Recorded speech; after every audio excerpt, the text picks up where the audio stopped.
పసిడి ధరలు పరుగులు పెడుతూనే ఉన్నాయి. కనీ విని ఎరగని రీతిలో చరిత్రలోనే తొలిసారిగా ఈ ఏడాది 1,00,000 మార్క్ని క్రాస్ చేసింది బంగారం ధర. ఇంకా పెరుగుతూ ప్రస్తుతం 1,33,000గా బంగారం ధర ఉంది. 1979లో ఆ సంవత్సరంలో 120% బంగారం ధర పెరిగింది.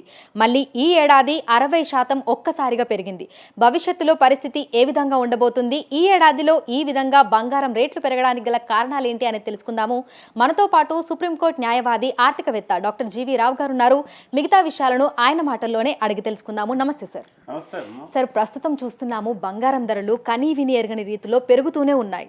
అసలు ఈ విధంగా బంగారం ధరలో ఇంత హెచ్చులు ఎందుకు చూస్తున్నాము అంటారు? అయితేనమ్మా, బంగారం ధరలు చాలా కాలంగా పెరగవలసినంత స్థాయిలో పెరగలేదు.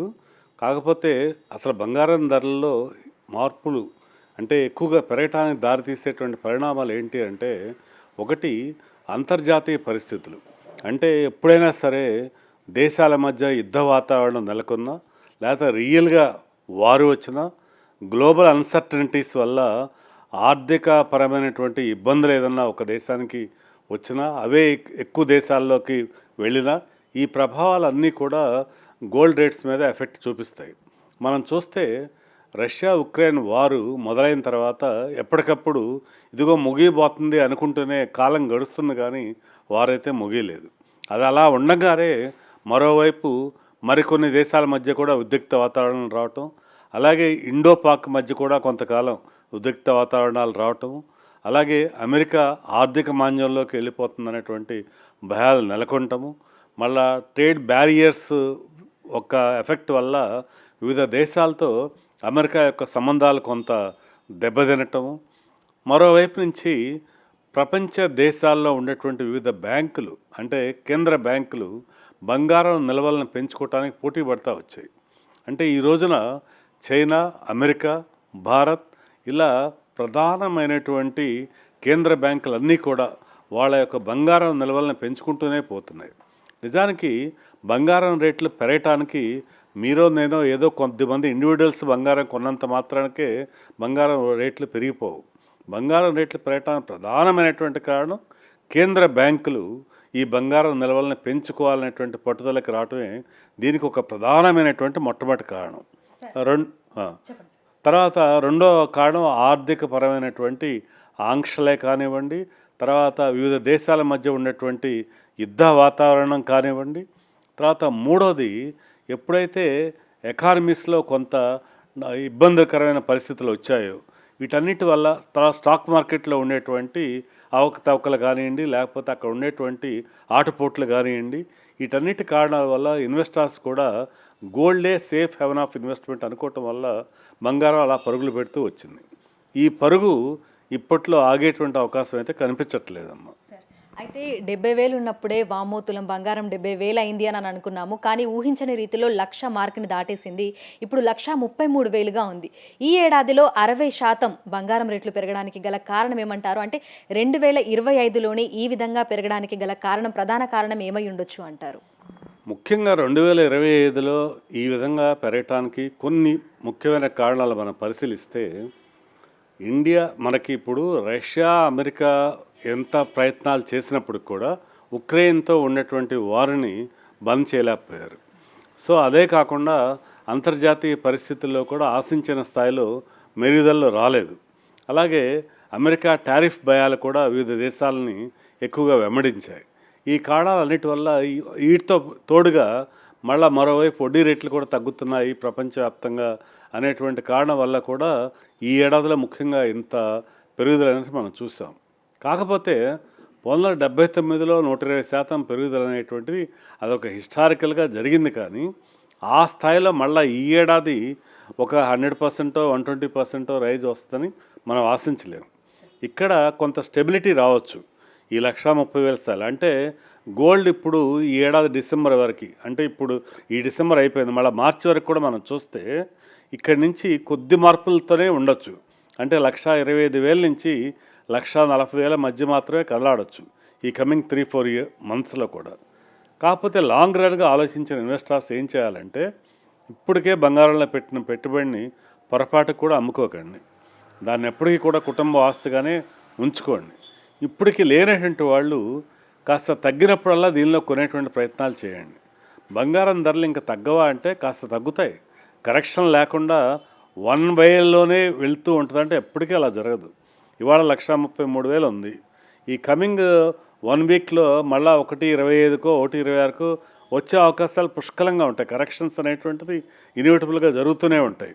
ఇంకోటి ఏంటంటే ఫెడ్ వడ్డీ రేట్లు తగ్గించగానే బంగారం ధరలు ఇంకా అనూహ్యంగా పెరుగుతాయి అనుకుంటున్నారు. అది అలా జరగకపోవచ్చు. ఎందుకు జరగకపోవచ్చు అంటే ఫెడ్ వడ్డీ రేట్లు తగ్గిస్తుందని అంచనాతోటే బంగారం ధరలు పెరిగాయి ఇప్పుడు. సో ఫెడ్ వడ్డీ రేట్లు తగ్గిస్తే అది పెద్ద న్యూస్ కాదే కదా.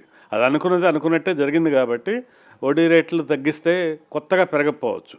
కానీ ఒకవేళ వడ్డీ రేట్లు తగ్గించకపోతే మాత్రం బంగారం ధరలు తగ్గేటువంటి ప్రమాదం ఉంటుంది. దీన్ని మనం దృష్టిలో ఉంచుకోవాల్సిన అవసరం ఉందమ్మా. అయితే బంగారం ధరల్లో హెచ్చుతగ్గులు అనేవి చూస్తూనే ఉంటాము. అంటే ఈ ఏడాదిలో చూస్తే మనకి వందలల్లో కాకుండా వేలల్లోనే పెరుగుదల అనేది చూస్తున్నాము. అంటే ఒక రోజు 2 రోజుల గ్యాప్లోనే 3,000, 4,000 పెరుగుతూ వస్తోంది. అయితే డ్రాస్టిక్గా ఫాల్ అయ్యే ఛాన్సెస్ ఏమైనా ఉన్నాయి అంటారా? అంటే 1,00,000 మార్కెట్కి కిందికి వచ్చే ఛాన్స్లు ఏమైనా ఉన్నాయా భవిష్యత్తులో? అదైతే అసాధ్యం అమ్మా. ఎవరైనా ఇన్వెస్టర్స్ కనుక అటువంటి అపోహల్లో ఉంటే ఆ అపోహలను తొలగించుకోమని మాత్రం నేను చెప్తాను. అసలు 1,00,000 లోపు కాదమ్మా, 1,20,000 కన్నా దిగటం కూడా దాదాపుగా దుర్లభమనే చెప్పొచ్చు. అంటే ఒక డౌన్ సైడ్ పాజిబిలిటీస్ చూస్తే గోల్డ్ రేట్లో 1,20,000 కన్నా డౌన్ఫాల్ అయ్యేటువంటి అవకాశం దాదాపుగా 99% లేదనే మనం చెప్పొచ్చు అనమాట. అందుకని 1,20,000 మార్క్ కన్నా దిగువకు వచ్చే అవకాశాలు లేవు. పెరుగుదల కంటారా, అది ఇంకా ఎంతవరకైనా పెరగచ్చు. కాకపోతే ఆ 120%లో ఆ స్థాయిలో పెరగకపోయినప్పుడు కూడా ఒక విషయం అయితే నేను ఖచ్చితంగా చెప్తానమ్మా. బంగారం ధర ఇప్పుడున్నటువంటి ఈ 1,33,000 నుంచి రానుంటే 2 సంవత్సరాల కాలంలో కనీసం టార్గెట్ 2,00,000 రూపాయలనైతే చెప్పొచ్చు మనం. అంటే ఇక్కడి నుంచి కనీసం ఇంకొక 60,000 రూపాయలు పెరిగేటువంటి అవకాశం ఉంది. అది కూడా చాలా మంచి రిటర్నే.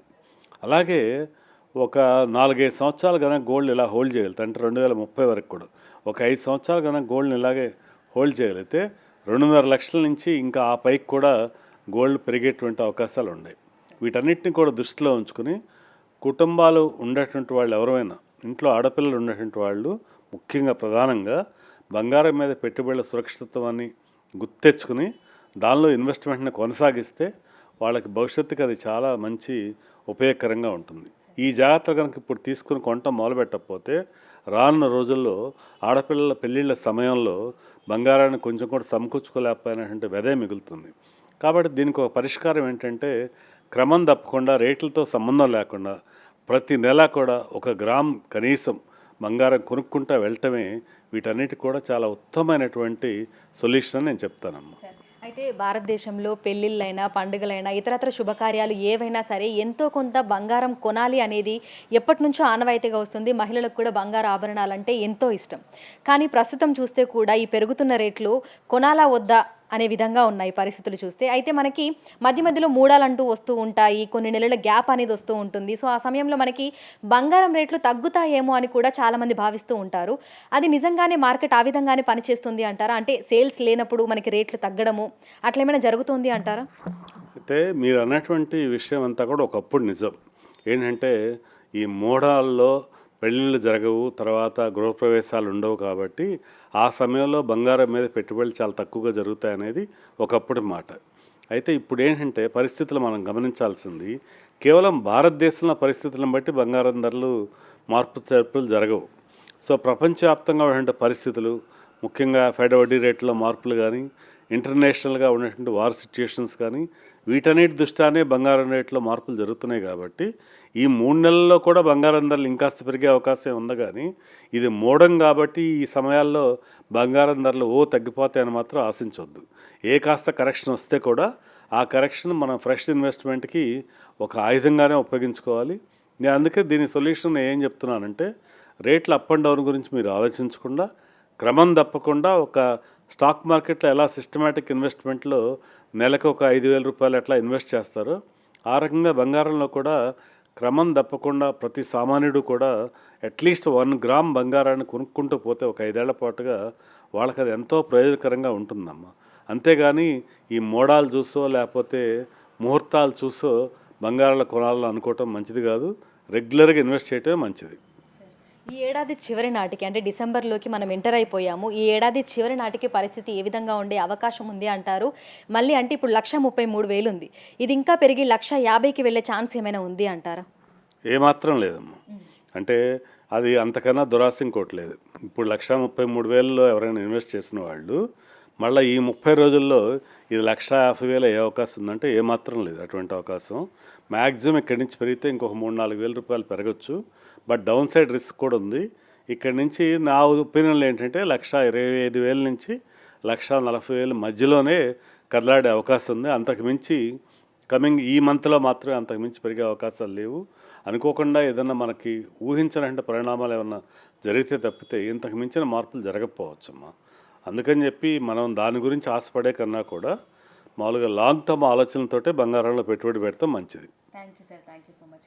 సో ప్రస్తుతం చూసినట్లయితే కూడా బంగారం ధరలు అంతకంతకు పెరుగుతూనే ఉన్నాయి. ప్రస్తుతం 1,33,000గా బంగారం ధర ఉంది. అయితే భవిష్యత్తులో ఇంకా పెరిగే అవకాశాలే తప్ప తగ్గే అవకాశాలు మాత్రం కనిపించడం లేదు అని ఆర్థికవేత్తలు అయితే చెప్తున్నారు. ముఖ్యంగా బంగారం కొనుగోలు చేయాలనుకున్న వాళ్ళు లేదంటే బంగారం మీద ఇన్వెస్ట్ చేయాలి అనుకున్న వాళ్ళు చేయడమే మంచిది అని కూడా చెప్తున్నారు. వీడియో జర్నలిస్ట్ గౌరవ్తో Anjuma, big TV, Hyderabad. For more videos like this, subscribe Big TV channel.